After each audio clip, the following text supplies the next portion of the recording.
Salut à tous, on se retrouve aujourd'hui pour parler du Paris Saint-Germain ce mardi 12 août et on commence directement avec bien sûr un anniversaire, et ben c'est celui du Paris Saint-Germain qui fête aujourd'hui ses 55 ans d'existence. N'oubliez pas que le PSG a été créé exactement le 12 août 1970, on est le 12 août 2025, donc 55 ans et seulement un peu plus d'un demi-siècle d'existence, mais un palmarès quand même exceptionnel et incroyable pour le Paris Saint-Germain, unique des champions.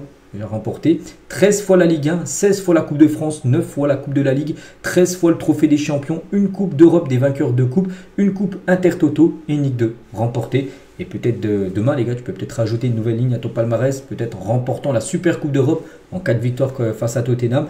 Donc le palmarès est quand même exceptionnel en 55 ans d'existence. Donc bon anniversaire, bien sûr, à l'équipe du Paris Saint-Germain.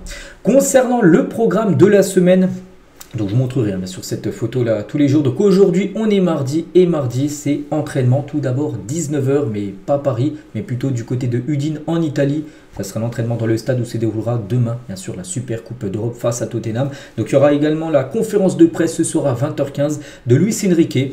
On reviendra demain sur ce qu'il dira bien sûr Luis Enrique pour parler bien sûr de ce match face à l'équipe anglaise de Tottenham. Donc jeudi, n'oubliez pas, jour de repos, vendredi entraînement, samedi entraînement avec la conférence de presse de Luis Enrique à 13 h, puis dimanche, un deuxième match de la semaine avec le déplacement à la Beaujoire du côté du FC Nantes.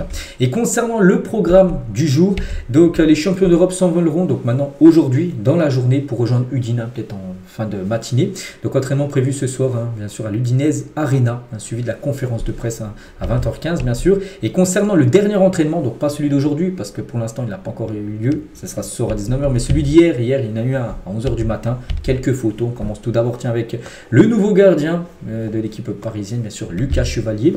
Ousmane Dembélé, peut-être futur Ballon d'Or, on espère. Le Golden Boy, peut-être, et on espère aussi pour Désiré Doué et Kvaratskhelia. On peut avoir également le capitaine Marquinhos, même Bradley Barcola. Donc voilà quelques photos lors de l'entraînement. Il y a noté que Ousmane Dembélé était bien présent. N'oubliez pas que la veille, le dimanche, je vous ai dit qu'il n'était pas là parce qu'il était malade, mais il était bien présent à l'entraînement. Ousmane Dembélé est remis de son syndrome viral. Sa présence mercredi contre Tottenham n'avait pas été remise en cause, mais maintenant on sait qu'il ne sera pas diminué par la maladie parce qu'il a bien participé à l'entraînement hier. On pense que ce soir il sera également à l'entraînement, ce soir à 19 h, mais voilà, ça c'est parfait. Ça sera un Dembélé normalement à 100% pour le match de demain. Et concernant cette Super Coupe d'Europe, on a beaucoup parlé ces derniers jours, on en reparle encore aujourd'hui, on en parlera demain. Et l'arbitre, les gars, sera un arbitre portugais, João Pinheiro, voilà, qui sera l'arbitre de ce match. Donc les 15 premières minutes de l'entraînement ce mardi à 19 h seront vers médias. Donc voilà, ça sera sur Canal+, n'oubliez pas le match demain par rapport à la diffusion de la rencontre. Et le 11 aligné contre Tottenham se fera aussi en fonction des données athlétiques de chaque joueur. N'oubliez pas que l'équipe a repris l'entraînement, c'est mercredi dernier. Donc c'est vrai qu'il y a eu seulement une semaine de préparation. Donc l'équipe n'ayant repris le chemin de l'entraînement que le 6 août dernier, Luis Enrique et son staff veulent logiquement minimiser les risques bien sûr de blessures. Et il va regarder en gros les joueurs qui sont plus frais. C'est vraiment, même un cadre de l'équipe, tu sens qu'il n'est pas prêt, il ne jouera pas en gros. Voilà, concernant bien sûr ce 11 aligné, mais bon, on voit déjà un 11 qui se dessine, avec tout d'abord le gardien Lucas Chevalier. On parlera de Donnarumma juste après. Donc Chevalier, normalement titulaire, avec Hakimi, défenseur droit, Marquinhos, Pacho Mendes, c'est la défense type. Milieu de terrain, donc Fabien Ruiz, Vitinha, Zeremri, à la place de João Neves. Donc Neves suspendu normalement. Voilà, donc c'est pour ça qu'il faut mettre du coup un nouveau milieu de terrain. Ça devrait être Zeremri qui devrait commencer au milieu de terrain. Et devant, donc Désiré Doué, Dembélé, Kvaratskhelia. Bon, même si voilà, on peut voir les données athlétiques de chaque joueur, il mettra quand même la meilleure équipe voilà, possible bien sûr pour le match de demain, normalement bien sûr Luis Enrique. Et concernant Donnarumma, parce que oui, ce poste de gardien de but depuis quelques semaines, c'est quand même le gros feuilleton de l'été. Normalement le gardien de but du côté du PSG, normalement les étés sont très calmes, donc là ça allait dans tous les sens. Et Chevalier titulaire parce que Donnarumma n'est même pas dans le groupe. Bon, le groupe n'a pas encore été annoncé officiellement, il sera dévoilé aujourd'hui. Mais d'après tous les sites, soit l'équipe, RMC, tout ça, ils disent en gros que Donnarumma ne sera même pas dans le groupe du PSG pour le match de demain. C'est fou les gars, Il n'est pas blessé, juste il est hors PSG. Ça lui montre en gros qu'il doit partir. Regardez la une du journal Équipe aujourd'hui. Donnarumma, point de rupture, tout simplement, avec l'équipe parisienne. Donc Donnarumma est fermement invité à quitter le Paris Saint-Germain. Le gardien italien régulièrement était mis de côté lors des premiers entraînements durant les oppositions. Et il pourrait même filer maintenant dans le groupe des lofters, c'est-à-dire des indésirables. C'est fou, les gars. On parle quand même du meilleur gardien de la Ligue des Champions. Il était désigné un meilleur gardien de la LDC. Il va certainement remporter le trophée Yashin dans à peu près un mois. Mais voilà, Paris ne veut plus de Donnarumma parce qu'en gros, qu'est-ce qui s'est passé? C'est que Paris voulait le prolonger, lui voulait rester. On se dit, mais alors, qu'est-ce qui s'est passé? C'est que lui demandait tant en salaire, Paris n'a jamais voulu lui donner tant, lui donner une somme. Et du coup, ça parlait, mais ça avançait pas. Puis du coup, Paris lui a dit vraiment, si tu négocies pas, si tu acceptes pas, nous on va aller chercher un nouveau gardien. C'est ce qui a été fait avec Chevalier. Et du coup, maintenant, avec ce nouveau gardien, maintenant Donnarumma est invité à quitter tout simplement cette équipe du PSG. Regardez, Fabrizio Romano, il le dit, la relation Donnarumma-PSG est complètement cassée. Il partira soit cet été, soit le prochain. C'est vrai qu'il peut partir l'été prochain, parce qu'il lui reste encore un an de contrat. Il peut rester à Paris. Il ne jouera pratiquement pas. Il sera sur le banc, il sera peut-être même pas le deuxième gardien s'il reste, pourrait même être le troisième gardien. C'est-à-dire que les matchs de Coupe de France, ça pourrait être Safonov qui golerait. Ça serait fou. Donc la destination après favorite de Donnarumma, ça reste la Première Ligue. On se dit, ah non, c'est de la Coupe du Monde. Il y a la Coupe du Monde, les gars, l'année prochaine, qui se disputer avec l'Italie. Il doit jouer en club. Il ne peut pas faire une année sur le banc sans jouer et disputer la Coupe du Monde. C'est pas possible. C'est pour ça que... on se dit qu'un départ, on ne voit pas une autre issue, tout simplement pour le gardien italien. Et une question reste en suspense. Donc comment va être géré Donnarumma en attendant son très probable départ? Donc depuis la reprise, comme je l'ai dit, Gigio participait aux entraînements collectifs depuis mercredi dernier, la reprise.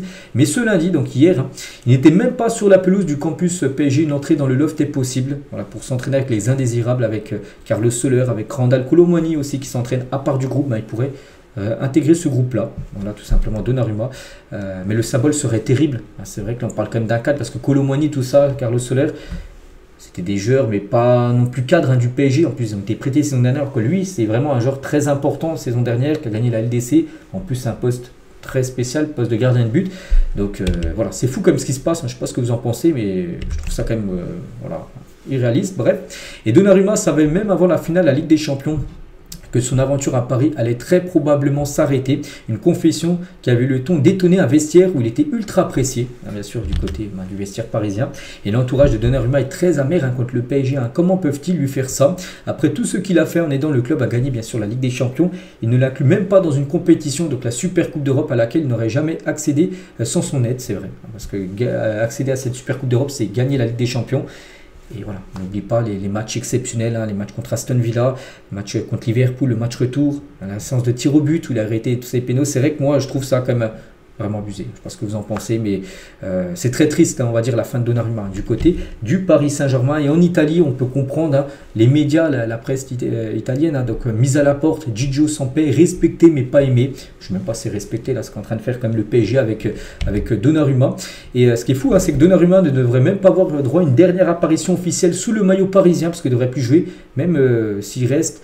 Je sais pas, même s'il reste, on va dire, encore quelques semaines et Paris joue un match à domicile, le premier match à domicile en championnat, et ben il n'aura même pas en gros un truc de départ en gros. C'est fou parce que les supporters l'aiment, les gars. Les supporters ils n'en veulent pas du tout à Donnarumma. Est-ce qu'ils en veulent au club? J'en sais rien parce que le club fait ses choix. Mais c'est terrible comme ce qui est en train de se passer avec le gardien italien. Et le PSG qui veut vendre Donnarumma demande entre 20 et 30 millions d'euros pour lâcher tout simplement le gardien italien. Et la mise à l'écart de Donnarumma pour le match contre Tottenham, pour vous, est-ce que c'est un manque de respect? Voilà. Ou est-ce que c'est logique, 3000 votants? Et la plupart, moi j'ai mis manque de respect. 53%, il y a quand même 46% qui disent que c'est logique, vu que le PSG ne compte plus sur lui, voilà, c'est logique. Mais je trouve quand même que c'est fort. Au pire, d'accord, tu le mets pas... en gros, tu le fais pas jouer. Chevalier vient d'arriver, ok, il est titulaire. Mais tu le mets au moins dans le groupe. Tu le mets au moins dans le groupe, voilà, c'est Super Coupe d'Europe, c'est parce que tu as gagné la LDC. Tu le mets là parce qu'il était important, mais même pas le convoquer pour cette Super Coupe d'Europe.